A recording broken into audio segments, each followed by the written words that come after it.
এই দেশ আমাদের, এই দেশ আমার পূর্বপুরুষেরা রক্ত দিয়ে স্বাধীন করেছে, আমার মা আমার বোন ইজ্জত দিয়ে দেশ স্বাধীন করেছে, আমরা আবার আসবোই আসবো। এখনো বাংলাদেশে যা হচ্ছে এটা অন্যায়, এটা অবিচার, এটা মানবতার বিরুদ্ধে অপরাধ। এই অপরাধের বিচার আমরা করবই। এই জাতির কাছে, মানুষের কাছে ওয়াদা করে গেলাম, আমার যদি জীবন বেঁচে থাকে এই বিচারে আমি একজন আইনজীবী হিসেবে আদালতে দাঁড়াবো। ডক্টর ইউনূস যদি বেঁচে থাকে আইনের মুখোমুখি হবে, আর যদি মরে যায় অলিভার ক্রমওয়েলের মতো তাকে কবর থেকে তুলে তার হাড়গোড়কে ফাঁসিতে ঝুলাবো আমরা। শেখ হাসিনার নেতৃত্বে ঐক্যবদ্ধ হওয়ার জন্য প্রস্তুতি নেন, প্রয়োজনে আরেকটি যুদ্ধ হবে ইনশাআল্লাহ। আমি বলতে চাই বাংলার মানুষকে, আপনারা সোচ্চার হন। এই অন্যায়, এই অবিচার, এই নির্যাতন, এই গণহত্যার বিচার এই বাংলার মাটিতে বাংলাদেশ আওয়ামী লীগ করবে আপনাদেরকে সাথে নিয়ে। আমাদের মুক্তিযুদ্ধের মধ্য থেকে সৃষ্ট সেনাবাহিনী স্বাধীনতা ও সার্বভৌমত্বের অতন্দ্র প্রহরী। যদিও সেনাবাহিনীর কিছু ক্ষমতালোভী ব্যক্তিরা বঙ্গবন্ধুকে হত্যা করেছে, জিয়াউর রহমানকে করেছে, কর্নেল তাহেরকে করেছে, মঞ্জুরকে করেছে, খালেদ মোশাররফকে করেছে, সেটা ব্যক্তিগত পর্যায়ে। কিন্তু এই সেনাবাহিনী আমাদের গর্বের, গৌরবের। এই সেনাবাহিনীকেও সুকৌশলে দুর্বল করে দেওয়া হচ্ছে বলে আমার কাছে প্রতীয়মান হচ্ছে। তাই আমি আহ্বান জানাবো সেনা প্রধান সহ যারাই সংশ্লিষ্ট আছেন এবং দেশবাসী সবাইকে মুক্তিযুদ্ধের চেতনার বাংলাদেশকে ঘুরে দাঁড়াবার জন্য আবার আমাদের প্রয়োজন হলে আরেকটা যুদ্ধ অবতীর্ণ হতে হবে। বর্তমানে যে সংবিধানটির কে পাশ কাটিয়ে তারা যে কনভেনশন করার চেষ্টা করেছে, যেটাকে তারা সনদ বলছে, এই সনদ বাংলাদেশের বৃহত্তর জনগোষ্ঠীর উপরে কোনো কার্যকরী কোনো প্রভাবে রাখবে না। এবং এটি সনদ হয় না। কেন হয় না? ডক্টর ইউনূস যখন ক্ষমতায় আসে তিনি বলছেন তাকে কে নিয়োগ করেছে, তিনি বলেছেন তাকে নিয়োগকর্তা, তার নিয়োগকর্তা হচ্ছে ছাত্ররা যে এই সংবিধানে যেটাতে সংসদ মানে যেই কি বলবো খসড়া যেটি তৈরি করা হয়েছে সনদের, সেটাতে সিগনেচার করেনি। তাহলে ডক্টর ইউনূসের যারা ডক্টর ইউনূসকে নিয়োগ করেছে তারা কিন্তু তার পিছন থেকে সমর্থন তুলে নিছে। তাহলে ডক্টর ইউনূস এখন কার নেতা? আওয়ামী লীগের নেতা? ভাইটাল প্রশ্ন না, আমি শেষ করছি। মানে ডক্টর ইউনূস ছাত্রদের নেতা না, বিএনপিরও নেতা না, আওয়ামী লীগেরও নেতা না। তাহলে ডক্টর ইউনূস কে? তিনি হচ্ছেন জবরদখলকারী একজন বাটপার। এই বাটপারকে কিভাবে বাংলাদেশ থেকে তাড়ানো যায়, বাংলাদেশের মসনদ থেকে তাড়ানো যায়, সেটা হচ্ছে প্রশ্ন। এখন ডক্টর ইউনূস জানেন যে সনদ নামে যা করছেন এগুলো সব সিটিংবাজি, এগুলো পাটপারি। কারণ বাংলাদেশ 1971 সালে 30 লক্ষ মানুষের রক্ত, 2.5 লক্ষ নারীর ইজ্জত, 1 কোটি মানুষের দেশান্তর এবং লক্ষ লক্ষ বাড়িঘর জ্বালানো পোড়ানোর পর সেই মানে পোড়া ভূমির উপরে মানুষের যে শ্রদ্ধা এবং ভালোবাসা, মহান জাতীয় সংসদ, সেই সংসদ দ্বারা 72 সালে একটি সংবিধান হয়েছে। সেই সংবিধানটিকে সুপারসিড করে কোনোভাবেই তিনি যেতে পারেন না। এবং এই যে সনদ, এই সনদে ডক্টর ইউনূস যখনই স্বাক্ষর করতে গেছেন তখনই তিনি যে লেজিটিমেসি নিয়ে এতদিন কথা বলছেন সেটা চলে গেছে। কারণ ডক্টর ইউনূস শপথ নিয়েছেন প্রেসিডেন্টের কাছে। প্রেসিডেন্ট হচ্ছে কনস্টিটিউশনাল প্রধান। তিনি ডক্টর ইউনূস যেদিন শপথ নিয়েছেন হাত রেখেছেন কার উপরে? কোরআন শরীফের উপরে, সংবিধানের উপরে। বলেছেন এই মহান সংবিধানকে পবিত্র রাখা এবং এর প্রত্যেকটি অক্ষরে অক্ষরে পালন করার জন্যই শপথ আমি নিচ্ছি। যখনই তিনি একটি সনদের কথা বলছেন তখনই তার শপথ ভঙ্গ হয়েছে। শপথ ভঙ্গ হওয়ার পরে তিনি আর বাংলাদেশেরও প্রধান না, এনসিপিরও প্রধান না, বিএনপিরও প্রধান না, আওয়ামী লীগ তো তাকে কোনোদিন গণে নাই, এখনো গণে না। সুতরাং ডক্টর ইউনূসের এখন ক্ষমতায় থাকা জবরদখল। এখন ডক্টর ইউনূস যত কাজ করছেন সব অবৈধ। ডক্টর ইউনূসের সাথে যত রাষ্ট্র, যত ব্যক্তি কোন রকমের স্বাক্ষর করবেন, কোন চুক্তি করবেন, সব অবৈধ। একটা জিনিস দেখেন, জাতিসংঘের ডুম্বারটন ওক নামে একটা জায়গা আছে আমেরিকাতে, সেখানে একটি সনদ স্বাক্ষরিত হয়েছিল। সেই সনদের মূল কথা ছিল 5টি পরাশক্তি একমত হয়েছে যে আমরা সবাইকে নিয়ে কাজ করব। পৃথিবীর যে তাবৎ দুনিয়াতে যত সভ্য রাষ্ট্র আছে সকল রাষ্ট্রের একটি সংগঠন করব। সেই সংগঠনে যে সনদটি হয় সেই সনদের ভিত্তিতে কিন্তু জাতিসংঘ নামক রাষ্ট্রপুঞ্জের জন্ম হয়েছে। সেখানে কিন্তু কোনো জবরদখল ছিল না, কাউকে কিন্তু সেখানে বাদ রাখা হয় নাই। বলছে যত জাতি গোষ্ঠী যারাই জয়েন করতে চায় সবার জন্য ওপেন। কিন্তু বাংলাদেশে যেই দলটি বাংলাদেশের জন্ম দিয়েছে, বাংলাদেশের মুক্তিযুদ্ধকে নেতৃত্ব দিয়েছে, তাদেরকে সেই সনদে স্বাক্ষর করা তো দূরের কথা, তাদের মতামত নেওয়া হয় নাই। ধরেন আওয়ামী লীগের বড় বড় কিছু নেতার বিরুদ্ধে আপনি অভিযোগ তুলতে পারেন। বাংলাদেশের পতাকা যারা বহন করে, বাংলাদেশকে যারা বিশ্বাস করে, জাতীয় পতাকা, জাতীয় সঙ্গীতকে যারা বিশ্বাস করে, বাংলাদেশের সংবিধানকে যারা বিশ্বাস করে, তাদেরকে বাদ দিয়ে আপনি কিসের সনদ করেন? ডক্টর ইউনূস কদিন আগে, আমি 1 মিনিট শেষ করছি, কয়েকদিন আগে ডক্টর ইউনূস একটি জরিপ করিয়েছেন। ওই জরিপে 68% মানুষ ডক্টর ইউনূসের বিএনপি, জামাত এবং এনসিপির প্রতি অনাস্থা প্রকাশ করেছে। অর্থাৎ 68% মানুষ বলেছে আমরা বিএনপি, জামাতে ইসলামী অথবা এনসিপি কে ভোট দেব না। তার মানে কি 32% মানুষের ম্যান্ডেট নিয়ে 100% মানুষের পক্ষে কাজ করা, এটা শুধু অনৈতিক, অবৈধই না, এটা হচ্ছে বাটপারি এবং সিটিংবাজি। ডক্টর ইউনূস বিশ্বমানের বাটপার বলেই এটা করতে পারছে। মান সম্মান ইজ্জত যদি থাকতো আরো অনেক আগেই তিনি লেজিটিমেট কোন গোষ্ঠীর হাতে ক্ষমতা দিয়ে চলে যেতেন। ধন্যবাদ। ওকে, ধন্যবাদ ব্যারিস্টার মনিরুল ইসলাম, আপনি চমৎকার বলেছেন। দর্শক, আমরা এখন আমাদের রেজাল্ট করিম সাহেবের কাছে আমি বেশ কিছু প্রশ্ন এখন উপস্থাপন করবো। একটা হচ্ছে, এটা কি ওয়ান কাইন্ড অফ ইনডেমনিটি, মানে আমরা যা করেছি সমস্ত কিছু ঠিক আছে, সবকিছু বৈধতা দেয়া, এটা একটা। আরেকটা হচ্ছে যে এইটা ব্যারিস্টার মনিরুল ইসলাম যেটা বললেন, ওনারা শপথ নিয়েছেন রাষ্ট্রপতির কাছ থেকে, তার মানে কি একটা চমৎকার শপথ ভঙ্গ হলো কিনা, ভায়োলেশন এসে কিনা, সেটিও একটু বলবেন। আর দ্বিতীয় কথা হচ্ছে, এনসিপি ওনার সমন্বয়করা আমাদের প্রধান উপদেষ্টা নিয়োগকর্তা, এখন নিয়োগকর্তা তো তার পক্ষে আর নাই, স্বাক্ষর করেন, নিয়োগকর্তা তার চাকরি বরখাস্ত করে দিয়েছেন, অনাস্থা জ্ঞাপন করেছেন। এক, আর শেষে একটু বলবেন, কর্নেল অলি সাহেব ইদানিং বেশি পাগল হয়ে গেছেন, এই বিষয়টি নিয়ে একটু জি আপনার মন্তব্য শুনতে চাই। দেখুন, প্রথম কথাটা হলো, এটা অন কাইন্ড অফ ইনডেমনিটি আপনি যেটা বলছেন সেরকম একটা প্রচেষ্টা, কিন্তু যেহেতু আমরা আইনের মানুষ, আইনের বাইরে যেতে চাই না। আর বাংলাদেশের সর্বোচ্চ আইনটি হচ্ছে বাংলাদেশের সংবিধান। এই সংবিধানের 7 অনুচ্ছেদে বলা হয়েছে এই রাষ্ট্রের মালিক জনগণ। 7 অনুচ্ছেদের 2-এ বলা হয়েছে জনগণের অভিপ্রায়ের পরম অভিব্যক্তি রূপে এই সংবিধানের অধীনে এবং কর্তৃত্বে জনগণের ক্ষমতার প্রয়োগ হবে। মনে করবেন যে এক হলো জনগণ মালিক, তারপর তাদের অভিপ্রায়ের অভিব্যক্তি এই সংবিধান, ফলে এই সংবিধানের অধীনে এবং কর্তৃত্বে সবকিছু হবে। 7-এর 2-এ বলা হয়েছে এই সংবিধানে যে আইন, এর পরিপন্থী যদি কোনো আইন হয়, যতটুকু পরিপন্থী ততটুকু বাতিল হবে। তার মানে হলো সংবিধানে যেটা নাই সেটা হবে না, আর এটা সর্বোচ্চ আইন। আর এই আইনটা হচ্ছে জনগণের অভিপ্রায়ের অভিব্যক্তি, মানে মানুষের ক্ষমতা হচ্ছে এই সংবিধানটা। তাহলে এই সংবিধানে কাউকে অপরাধ করার পরে ক্ষমা দেওয়ার কোনো বিধান নাই। আমি মনে করিয়ে দেই, 1975 সনের 15 আগস্ট বঙ্গবন্ধুকে হত্যার পরে 1975 সনের 26শে সেপ্টেম্বর এই মোস্তাক, যিনি বর্তমান ইউনূসের মতো ভোট ছাড়া ক্ষমতায় বসছিলেন, তিনি একটা অর্ডিন্যান্স দিয়ে বলছিলেন যে শেখ মুজিবকে হত্যা করা, ক্ষমতা গ্রহণ করা সহ যা যা করা হয়েছে, এটা নিয়ে কোনো আদালতে কোথাও কোনো প্রশ্ন করা যাবে না, তাদের ইনডেমনিটি দিলাম। এরপরে জিয়াউর রহমান যখন পার্লামেন্ট গঠন করলেন 1979 সালে, তখন সেই পার্লামেন্টের 6 এপ্রিল এটাকে বিল আকারে আনলো। কারণ রাষ্ট্রপতির অর্ডিন্যান্স তো আর আইন না, সংসদে যদি অ্যাপ্রুভ না হয় তাহলে ওটার কোনো ভিত্তি নাই। 9 এপ্রিল এটাকে পাশ করার জন্য যখন সংসদে উপস্থাপন করা হলো, তখন সুরঞ্জিত সেনগুপ্ত, সুধাংশু শেখর হালদার এবং মিজানুর রহমান চৌধুরী তারা বললেন যে এমন আইন পাশ করেন না যেটাই সংবিধানের সঙ্গে সাংঘর্ষিক। তখন বিএনপির কেন্দ্রীয় নেতারা বললেন যে না, এটা ভোটাভুটিতে হবে। তা আওয়ামী লীগের তখন ভোট কম ছিল, ওনারা পাশ করলেন। 96-তে শেখ হাসিনা ক্ষমতা আসার পরে পার্লামেন্টে এটাকে বাতিল করলেন। বাতিলের পরে ওনারা সুপ্রিম কোর্টে গেলেন, প্রথম হাইকোর্টে, তারপর অ্যাপিলেট ডিভিশনে। অ্যাপিলেট ডিভিশন বলল সংবিধানে যেটা নাই এটা যদি সংসদের 300 এমপি মিলেও পাশ করেন সেটা গ্রহণযোগ্য না। 1, 2, যারা ক্ষমতা অবৈধভাবে দখল করছেন বা খুন করছেন, এটা অপরাধী, রাষ্ট্রদ্রোহী, তস্কর, দুর্বৃত্ত, তাদেরকে শাস্তি দেওয়ার জন্য সংসদকে আইন প্রণয়ন করতে বলে দিল। তার ফলে সংসদ আইন প্রণয়ন করলো এবং সংবিধানের 7-এর এ অনুচ্ছেদকে যুক্ত করলো। 7-এর এ অনুচ্ছেদ কি? যেখানে বলা হয়েছে যে সংবিধানের বিধিবিধানের বাইরে যদি কেউ যায় অথবা বাইরে যাওয়ার চেষ্টা করে বা ষড়যন্ত্র করে বা সমর্থন করে বা অনুসমর্থন করে, তার কৃতকার্য হবে রাষ্ট্রদ্রোহিতা। রাষ্ট্রদ্রোহিতার সাজা কি? মৃত্যুদণ্ড। এই কথাটা এই কারণে বললাম আপনার দর্শক শ্রোতাদের ব্যাখ্যা করার জন্য।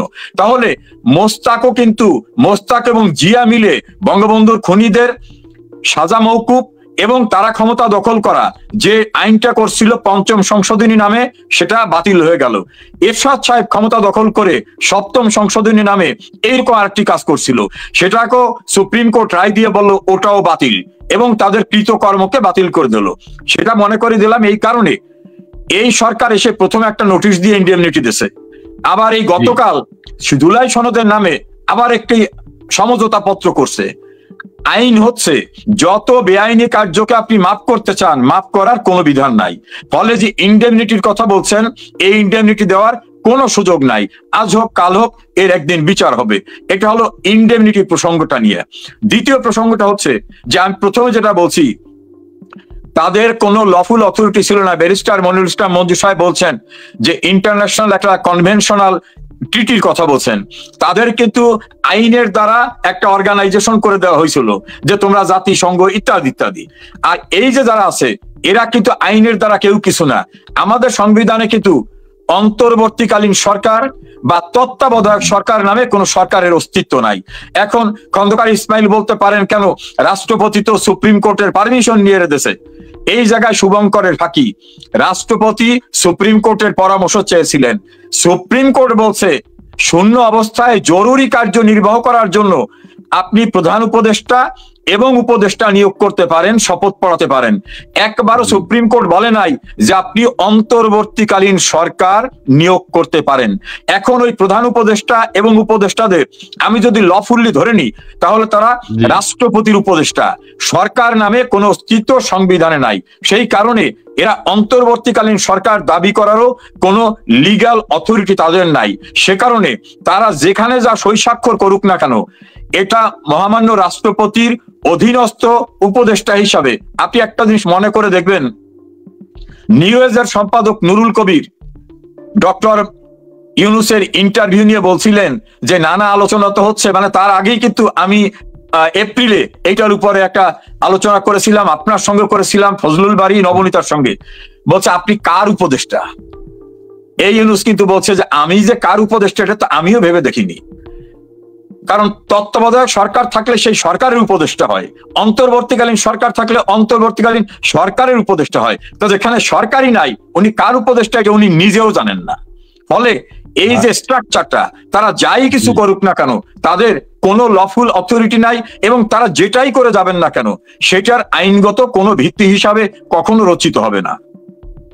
আচ্ছা, ধন্যবাদ আপনাকে। আচ্ছা, তো এটা হতে পারে না প্রধান উপদেষ্টা উপদেষ্টাদের উপদেষ্টা, মানে যারা উপদেষ্টা আছে নজরুল স্যার সহ যারা উপদেষ্টা আছেন তাদেরকে উপদেশ দেন তিনি, এরকম কিছু কি না? এটা না না না না, সুযোগ নেই। এই কারণে তার কর্মক্ষেত্র নির্ধারণ করা আছে।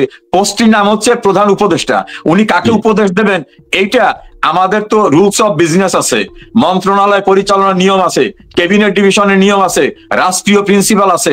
কোন জায়গায় লেখা নাই যিনি কারে উপদেশ দেবেন। এই ধরেন বেগম খালেদা জিয়ার অনেক উপদেষ্টা আছে, আমাদের নেত্রী শেখ হাসিনার অনেক উপদেষ্টা আছে।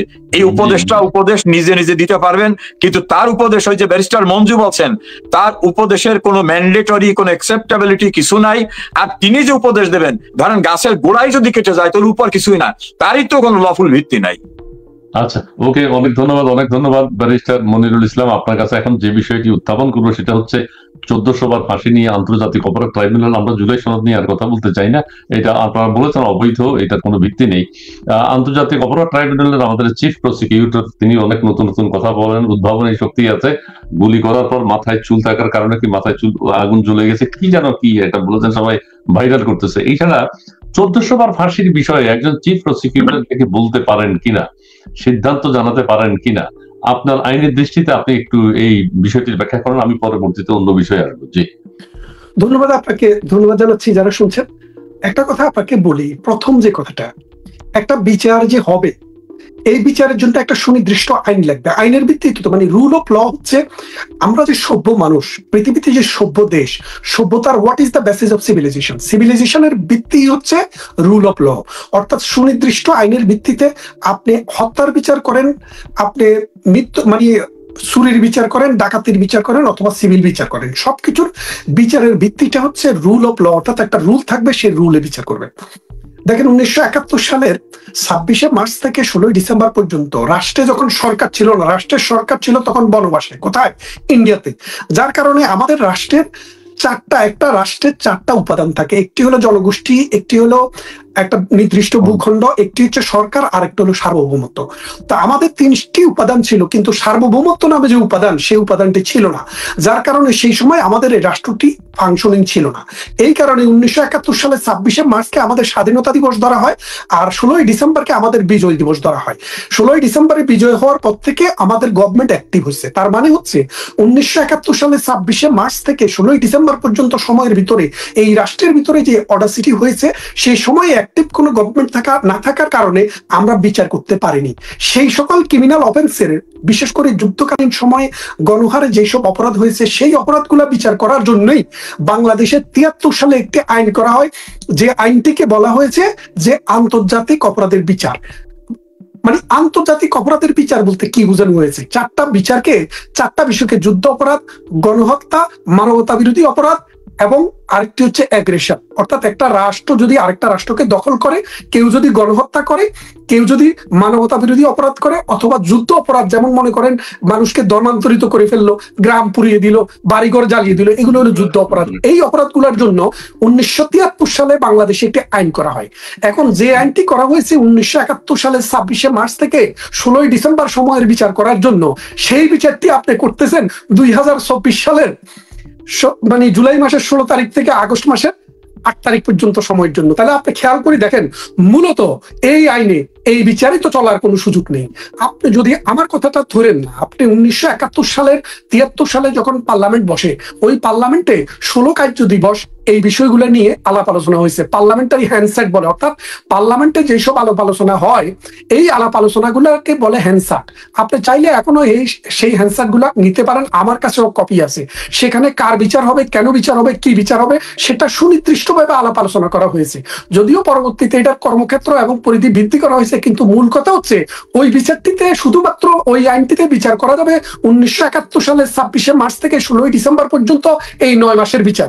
এর বাইরে কোনো বিচার করার কোনো এখতিয়ার, কোনো ক্ষমতা, কোনো জাজের, কোনো আইনে, কোনো বিচারে এটাতে অ্যালাউ করে না। সুতরাং এখন যে বিচারটি হচ্ছে, সেটা হচ্ছে মানুষকে হত্যা করার জন্য সংঘবদ্ধভাবে সন্ত্রাসীরা রাষ্ট্রকে ব্যবহার করে মানুষকে হত্যা করার চেষ্টা করছে। এটাকে আপনি বিচার বলবেন কেন? এটা তো বিচার না রে ভাই, এটা তো অবিচার, এটা অন্যায়, এটা হচ্ছে নির্যাতন, এটা হচ্ছে পাশবিকতা। কারা করতেছে?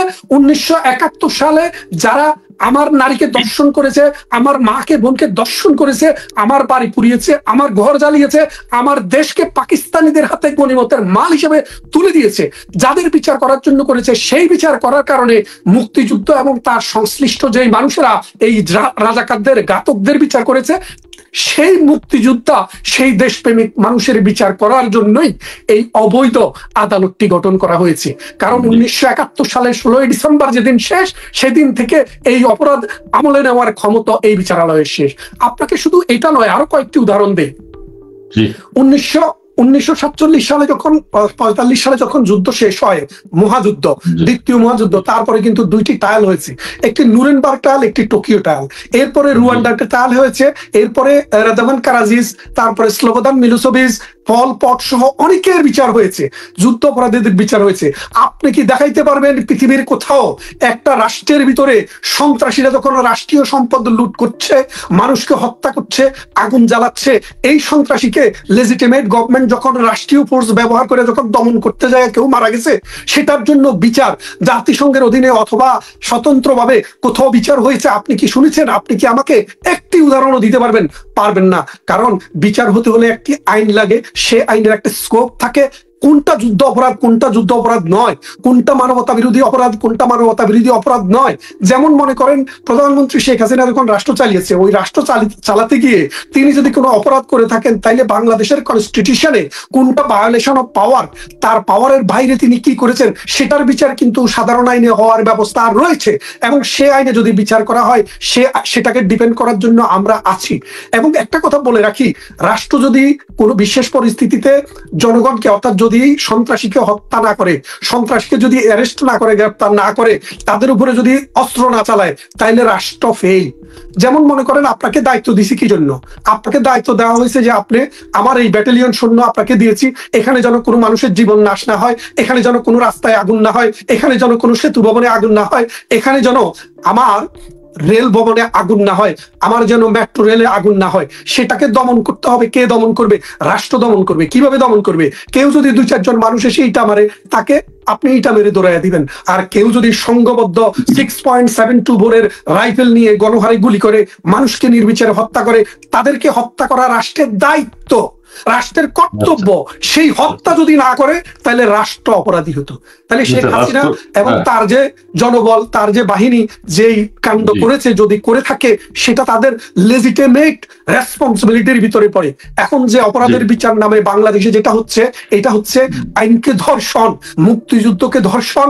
এবং হুমায়ুন আজাদ একটা কথা বলেছিল, আপনি হয়তো শুনে থাকবেন, বলেছিলেন এই জমিনে একদিন বিচার হবে। কাদের বিচার হবে? যারা বাংলাদেশ স্বাধীন করেছে, মুক্তিযুদ্ধ করার জন্য তাদের বিচার হবে। আপনি জানেন হুমায়ুন ফরিদি একটি সিনেমা করেছে, সেই সিনেমায় তিনি বলেছেন, এখন আমার সময় এসেছে, যারা যারা মুক্তিযুদ্ধ করেছে তাদেরকে আমি বিচার করব, আর রাজাকার যারা, তাদেরকে জাতির শ্রেষ্ঠ সন্তান হিসেবে পুরস্কৃত করব। বাংলাদেশে সেটাই হচ্ছে। বাংলাদেশে যেটা হচ্ছে, এটা হচ্ছে সিনেমা চলছে। 3 ঘন্টা বাংলাদেশে সিনেমা চলে না, 3 ঘন্টা সিনেমা চলছে। এই দেশ আমাদের, এই দেশ আমার পূর্বপুরুষেরা রক্ত দিয়ে স্বাধীন করেছে, আমার মা আমার বোন ইজ্জত দিয়ে দেশ স্বাধীন করেছে। আমরা আবার আসবোই আসবো। এখনো বাংলাদেশে যা হচ্ছে, এটা অন্যায়, এটা অবিচার, এটা মানবতার বিরুদ্ধে অপরাধ। এই অপরাধের বিচার আমরা করবই। এই জাতির কাছে, মানুষের কাছে ওয়াদা করে গেলাম, আমার যদি জীবন বেঁচে থাকে, এই বিচারে আমি একজন আইনজীবী হিসেবে আদালতে দাঁড়াবো। ডক্টর ইউনূস যদি বেঁচে থাকে, আইনের মুখোমুখি হবে। আর যদি মরে যায়, অলিভার ক্রমওয়েলের মতো তাকে কবর থেকে তুলে তার হাড়গোড়কে ফাঁসিতে ঝুলাবো আমরা। ওকে, ধন্যবাদ আপনাকে। এবার আমরা সময় রেজাল্ট করি। আপনার কাছে আমি সংক্ষেপে একটু শুনতে চাই, আমাদের শুক্রবার থাকবে কিনা? প্রতি বছর 17ই অক্টোবর আমাদের জন্মদিন, আমরা নতুন ভাবে জন্মগ্রহণ করেছি এবং আমরা আমাদের প্রধান উপদেষ্টা বলেছেন এটা জন্মদিন, জন্ম উৎসব, আমরা নতুন জন্ম নিলাম, নতুন বাংলাদেশ হলো। সেদিকে আমি আর যাবো না। আপনি কিছু এখন সারা দেশবাসী বা আওয়ামী লীগের নেতা কর্মী বা সাধারণ মানুষের জন্য একটু আশার বাণী শোনাবেন 2-1 মিনিটের মধ্যে। জি, আমরা ক্লোজিং। দেখুন, এই দেশটা অনেক ত্যাগের বিনিময়ে অর্জন। 30 লক্ষ শহীদের রক্ত, 2 লক্ষ মা বোনের সম্ভ্রম, এবং আমাদের মহান নেতা বঙ্গবন্ধু তার জীবনের 14টা বছর কারান্তর কাটিয়েছেন। আরো কত নেতারা, হোসেন শহীদ সোহরাওয়ার্দী, মাওলানা আব্দুল হামিদ খান ভাসানী, শেরে বাংলা একে ফজলুল হক সহ বিভিন্ন নেতৃবৃন্দের ত্যাগের বিনিময়ে দেশটা অর্জন হয়েছে। সেই দেশটাকে আবার সাম্প্রদায়িক রাষ্ট্রে পরিণত করার জন্য সুপরিকল্পিতভাবে দেশে এবং দেশের বাইরের ষড়যন্ত্রের সমন্বয়ে এই বাংলাদেশটাকে আজকে নরকে পরিণত করার চেষ্টা চলছে। এই মুহূর্তে আমি শুধু আওয়ামী লীগ বা আওয়ামী লীগের সহযোগী সংগঠন না, যারা মুক্তিযুদ্ধের চেতনায় বিশ্বাস করেন, তিনি ন্যায় ওয়ার্কার্স পার্টি, জাসদ, জাতীয় পার্টি, যে দলই করেন না কেন, সবাইকে বলবো 71 সালে যেমন আমরা একটি স্পিরিটে ঐক্যবদ্ধ হয়েছিলাম, এখন কিন্তু সময় সেই মুক্তিযুদ্ধের বাংলাদেশকে ধরে রাখার জন্য। আরেকটা বিষয় অনুরোধ করব, আমাদের মুক্তিযুদ্ধের মধ্য থেকে সৃষ্ট সেনাবাহিনী স্বাধীনতা ও সার্বভৌমত্বের অতন্দ্র প্রহরী। যদিও এই সেনাবাহিনীর কিছু ক্ষমতালোভী ব্যক্তিরা বঙ্গবন্ধুকে হত্যা করেছে, জিয়াউর রহমানকে করেছে, কর্নেল তাহেরকে করেছে, মঞ্জুরকে করেছে, খালেদ মোশাররফকে করেছে, সেটা ব্যক্তিগত পর্যায়ে, কিন্তু এই সেনাবাহিনী আমাদের গর্বের, গৌরবের। এই সেনাবাহিনীকেও সুকৌশলে দুর্বল করে দেওয়া হচ্ছে বলে আমার কাছে প্রতীয়মান হচ্ছে। তাই আমি আহ্বান জানাবো সেনা প্রধান সহ যারাই সংশ্লিষ্ট আছেন এবং দেশবাসী সবাইকে মুক্তিযুদ্ধের চেতনার বাংলাদেশকে ঘুরে দাঁড়াবার জন্য আবার আমাদের প্রয়োজন হলে আর একটা যুদ্ধ অবতীর্ণ হতে হবে। আমাদের ভয় কি? আমাদের যিনি ক্যাপ্টেন আছেন, যাকে বলা হয় উন্নয়নের জাদুকর, যিনি অন্ধকার থেকে আলোকবর্তিকা হাতে নিয়ে অপ্রতিরোধ্য গতিতে ভেঙে পড়া বাংলাদেশকে আজকে উন্নয়নের রোল মডেলে পরিণত করেছিলেন, শেখ হাসিনার নেতৃত্বে ঐক্যবদ্ধ হওয়ার জন্য প্রস্তুতি নেন। প্রয়োজনে আরেকটি যুদ্ধ হবে ইনশাআল্লাহ। আমরা 71-এর পরাজিত শক্তিকে মাথা তুলে আর দাঁড়াতে দেব না। ব্যারিস্টার মনির, আপনি কি এই বিষয়ে আর কিছু বলবেন কিনা? 24 ঘন্টার মধ্যে গ্রেফতার বা পুলিশের দ্বারা গ্রেফতার করার যে একটা কথা উঠেছিল, এখন আমাদের তাজুল ইসলাম সাহেব চুপ কেন? মানে 24 ঘন্টার মধ্যে গ্রেফতার, আদালতে হাজির করতে হবে, আদালত সিদ্ধান্ত নেবে, ট্রাইব্যুনাল সিদ্ধান্ত নেবে তাদেরকে জেল হাজতে রাখবে নাকি সাব জেলে রাখবে নাকি ক্যান্টনমেন্টের ভিতরে রাখবে, এটা আদালত কিছুই তো সেনাবাহিনী শুনে নাই। এটা কি কোনো আইনি জটিলতা অথবা সেনাবাহিনীর সাথে ট্রাইব্যুনালের কোনো বিভেদ আপনি দেখছেন কিনা? সংক্ষেপে একটু বলে দিলে আমরা কিছুক্ষণের মধ্যে শেষ করবো। জি, প্রথম কথাটাই হচ্ছে, এ তাজুল রাজাকারের নাতিপুতি তাজুল, যে যুদ্ধাপরাধের বিচার পরিচালনা করছে, সে কিন্তু এটার অযোগ্য। এটাতে কনসেপচুয়ালি ন্যাচারাল জাস্টিস এবং আইনগতভাবে, কারণ সে যুদ্ধ অপরাধের যতগুলা আসামি ছিল তাদের পক্ষে, মানে রাষ্ট্রের বিরুদ্ধে সে তাদের পক্ষে দাঁড়িয়েছিল। এখন সে এসে রাষ্ট্রের পক্ষে চলে এসেছে। এটা কি আপনার খুশি নাকি? আপনার বাবার বাড়ি, আপনার আব্বার বাড়ি যে আপনি চাইলেই আপনি যা ইচ্ছা তা করবেন? আপনি কদিন আগে রাজাকার ছিলেন, আজকে আপনি মুক্তিযুদ্ধ হয়ে যাবেন? বিষয়টা কি এরকম? ভাই, রোজা রাখা এবং ইফতার করার সময়টা নির্ধারিত। আপনি দুপুরবেলা হঠাৎ মনে করলেন আপনি আজকে রোজা রাখবেন, আপনি রোজা রাখতে পারবেন না।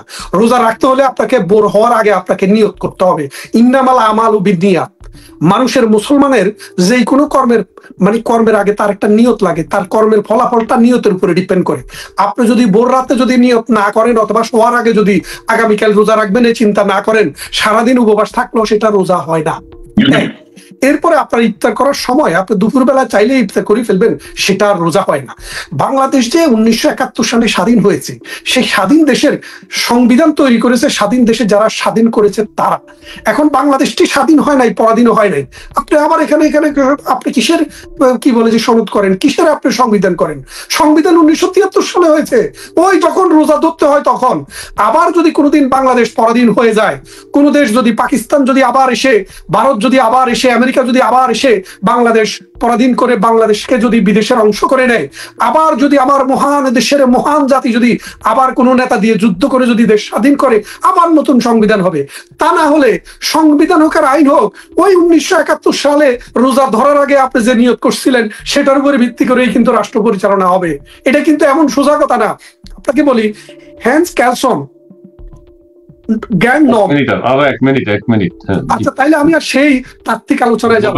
একটা কথাই বলে রাখি, বাংলাদেশে এখন যেটা হচ্ছে এটা কোনো যুদ্ধ অপরাধের বিচার না, কারণ বাংলাদেশে কিন্তু যুদ্ধ হয়নি। এবং আরেকটা জিনিস বলি, নাহিদরা কিন্তু বলেছে যে আমাদের পরিকল্পনা ছিল আমরা সশস্ত্র বিপ্লবের মাধ্যমে দেশকে, এই সরকারকে আউটস্টেট করবো। এখন রাষ্ট্রের কোন লেজিটিমেট গভর্নমেন্টের বিরুদ্ধে বিদ্রোহ করা, বিপ্লব করা, এটা রাষ্ট্র, মানে এটা হচ্ছে অপরাধ। এটার ক্ষেত্রে রাষ্ট্র সর্বোচ্চ শক্তি প্রয়োগ করার ক্ষমতা রাখে। এটা কনস্টিটিউশনে আইনে দেওয়া আছে। তার মানে এটা তো আমরা বলিনি, তারা বলেছে। সুতরাং শেখ হাসিনা যদি এক্সেসিভ পাওয়ার যদি এক্সারসাইজও করে, সেটাও লেজিটিমেট এবং সেটাও বৈধ ছিল। কেননা রাষ্ট্র তো তাকে সেই জন্যই ক্ষমতা দিয়েছে। তিনি তো ক্ষমতার শপথ নিয়েছেন এই রাষ্ট্রকে রক্ষা করা, এই সংবিধানকে রক্ষা করা, এই দেশের আইনকে রক্ষা করা, এই দেশের মানুষের জান এবং মালকে রক্ষা করার জন্য। সুতরাং উনি কোনো অপরাধ করেননি। এবং যে বিচারটি এই রাজাকার তাইজুল করছে, এই রাজাকার তাইজুলের এই বিচারে রাষ্ট্রপক্ষের উকিল হওয়ার কোনো যোগ্যতা নেই, কারণ সে ছিল রাজাকারদের উকিল। রাজাকারদের উকিল মানে হচ্ছে কনভিক্টেড আসামিদের উকিল, কোনোদিন সরকার পক্ষের উকিল হতে পারে না। এটা হচ্ছে প্রথম rule of natural justice. By আইনের শাসন, আইন বিচার ব্যবস্থা বলতে গেলেই তো আপনাকে হিস্ট্রিক্যাল কনটেক্সট দিতে হবে। সেখানে এই রাজাকার যে বিচারের জন্য আজকে দাঁড়িয়েছে, সেই আইনে তো বাংলাদেশে নেই। অর্থাৎ যুদ্ধ অপরাধের বিচার হবে তো যুদ্ধকালীন সময়ের জন্য, বাংলাদেশে ওই 16-17 দিন যুদ্ধ চলে নাই। সুতরাং আমি বলতে চাই বাংলার মানুষকে, আপনারা সোচ্চার হন। এই অন্যায়, এই অবিচার, এই নির্যাতন, এই গণহত্যার বিচার এই বাংলার মাটিতে বাংলাদেশ আওয়ামী লীগ করবে আপনাদেরকে সাথে নিয়ে। অনেক ধন্যবাদ ব্যারিস্টার সমর রেজাউল করিম, ধন্যবাদ ব্যারিস্টার মনিরুল ইসলাম আপনাকেও, এবং আপনারা চমৎকার বলেছেন। প্রিয় দর্শক, আপনারা যারা এতক্ষণ আমাদের সাথে যুক্ত হয়েছেন আপনাদেরকে অনেক ধন্যবাদ, যুক্ত ছিলেন যারা।